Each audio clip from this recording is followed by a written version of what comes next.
हेल' लोगोफोर गिबि गिबियावनो बयखौबो फिन खेबसे बरायहरलायबाय। मैया बारजों जोंहा मा अबस्था गय हरि बायनानै नै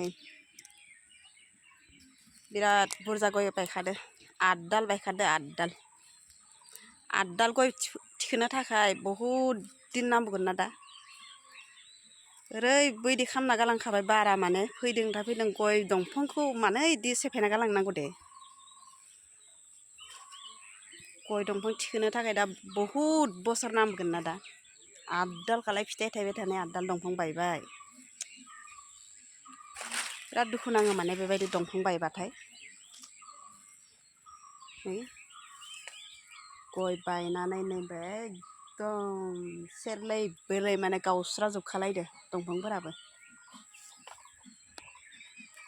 दिनै हानस्रानोसै दोनबाय थाला आरो।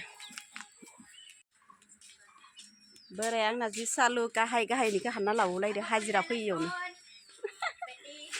हाजिरा फैसावनो माने गाहाय गाहायखौ हानना लाबोगासिनो। हाजिराफोरा माने गोजौखौ हानसिगोन ओमफ्राय गाहायखौ बोराया बिराद सालु बायदि आरो। लोगोफोर दिनैबो ओरैबायदि बार फैदों माने बहुद बार फैदों दिनै फांसे गय बायबावसिगोनसो।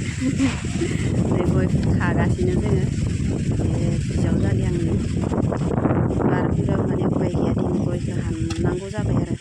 मैया भिडिअखौ हेगारनो मोनासै माने जोंनिखै कारेन्टबो गैयामोन जे नेटवर्क नाङा कारेन्ट गैयाबाथाय बे भिडिअखौ माने दिनै हेगारनाय जाबाय आरो।